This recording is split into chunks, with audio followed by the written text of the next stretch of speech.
नहीं, हम तो जनता की आवाज़ बनकर आए हैं। जो जनता इन 3 महीनों में मैंने जिन चीज़ों को देखा, सामने घटित हुई, जिन चीज़ों पे बात करनी चाहिए, मैं उन चीज़ों से सीधा बात रखूँगा। सबसे ज़्यादा दुखी किस बात को लेकर हुए इन 3 महीनों में? विस्थापन, क्योंकि विस्थापन एक ऐसा चीज़ है कि ज़मीन हमारी है, ना उसका मुआवजा मिला है, ना अधिग्रहण किया गया है, ना नियोजन मिला है और जबरन उस पर कार्य किया जा रहा है, जबरन उस पर खनन किया जा रहा है, जबरन उस पर ओबी डंप किया जा रहा है। इससे पहले बाढ़ खेत जिसे कहते हैं हम लोग, वो पड़ती रहता था, लेकिन इस बार जिस प्रकार बारिश हुई है, इस बार बहियार, कनारी या हीर के अलावा बाद में भी धान अच्छा होगा, लेकिन उसके बाद एक प्रभाव ये भी पड़ा है कि आपका मक्का तथा इत्यादि जो बाकी फसल होते हैं उनका नुकसान हुआ है। तो इस पर मैंने कल भी सुझाव दिया था माननीय अध्यक्ष महोदय थे, मुख्यमंत्री महोदय को, कि 2 घंटा कम से कम मानसून सत्र को कृषि सत्र का नाम दिया जाए और 2 घंटा किसानों पे विशेष चर्चा की जाए।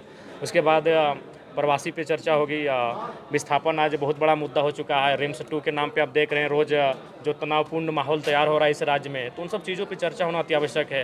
धनबाद में आप देख सकते हैं कि कोयला खनन में किस प्रकार से अवैध ओबी डंप का मामला प्रकाश में आता है, अवैध खनन का मामला प्रकाश में आता है। तो इन चीज़ें पर बहस बहुत आवश्यक है और मैं अपने हिसाब से अपना जो मुझे समय अलॉटमेंट किया जाएगा उसके हिसाब से मैं इन विषयों पर चर्चा करूँगा। रिम्स 2 को लेकर क्या रिम्स 2 बनना चाहिए? देखिए, रिम्स 2 निसंदेह बनना चाहिए, लेकिन ज़मीन जो विवादित हो रही है उस ज़मीन पर चर्चा होनी चाहिए, क्योंकि भूमि अधिग्रहण अधिनियम 2013 स्पष्ट कहती है कि आप जिस ज़मीन का किसी भी योजना परियोजना के लिए अधिग्रहण करते हैं उसमें 70 से 80% रैयतों की रजामंदी होनी आवश्यक है।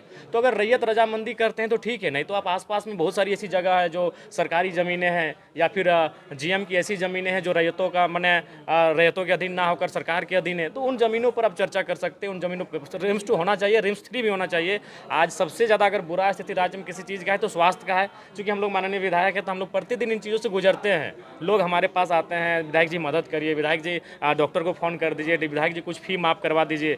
ये प्रत्येक दिन कम से कम औसतन 5 से 10 समस्याएं आती हैं स्वास्थ्य संबंधी। तो निस्संदेह रिम्स 2 रिम्स 3 तक होना चाहिए, लेकिन विवाद नहीं होना चाहिए। जनाब जी, झुकाव किधर रहेगा सदन के भीतर आपका? देखिए, नहीं, हम तो जनता की आवाज़ बनकर आए हैं। जो जनता इन 3 महीनों में मैंने जिन चीज़ों को देखा, सामने घटित हुई, जिन चीज़ों पे बात करनी चाहिए, मैं उन चीज़ों से सीधा बात रखूँगा। सबसे ज़्यादा दुखी किस बात को लेकर हुए इन 3 महीनों में? विस्थापन, क्योंकि विस्थापन एक ऐसा चीज़ है कि ज़मीन हमारी है, ना उसका मुआवजा मिला है, ना अधिग्रहण किया गया है, ना नियोजन मिला है और जबरन उस पर कार्य किया जा रहा है, जबरन उस पर खनन किया जा रहा है, जबरन उस पर ओबी डंप किया जा रहा है। बागमारा में जिस तरीके से चाल धंसने से हादसा हुआ, आए दिन ऐसे हादसे देखिए, बागमारा में क्यों नहीं ये रही? बागमारा, झरिया, धनबाद या फिर कोयलांचल की जो सीमा है उसमें ये नया नहीं है। इसका कारण है कि अवैध माइनिंग, तो इसके लिए कहीं ना कहीं सरकार के जो खासम लोग हैं उनका संरक्षण प्राप्त है। आप एक ज़िले में जहां कई IAS IPS हैं, अगर वहां इस प्रकार का कार्य होता है और उनके जानकारी में नहीं है, ये तो हो ही नहीं सकता है। तो हमें लगता है कि इस पर मानवता का भी ध्यान रखना चाहिए। हर चीज़ पूंजी और मुनाफा नहीं होता है। जिस प्रकार लोगों की जानें चली जा रही हैं और उस पर कार्रवाई तक नहीं होती है, ये बहुत ही दुर्भाग्यपूर्ण है। जयराम जी, 7 तारीख से मुखिया लोग, जनप्रतिनिधि विधानसभा को घेरने आ रहे हैं।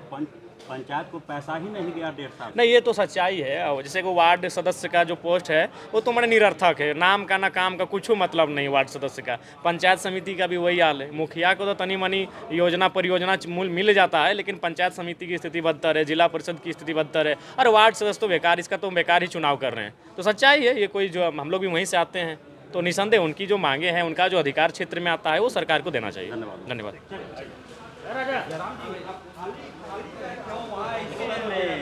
ये वचन है और इस वचन को पूरा ही करेंगे जब तक सदन के सदस्य रहेंगे, चाहे किसी सदन के सदस्य रहें। चलिए, बहुत धन्यवाद।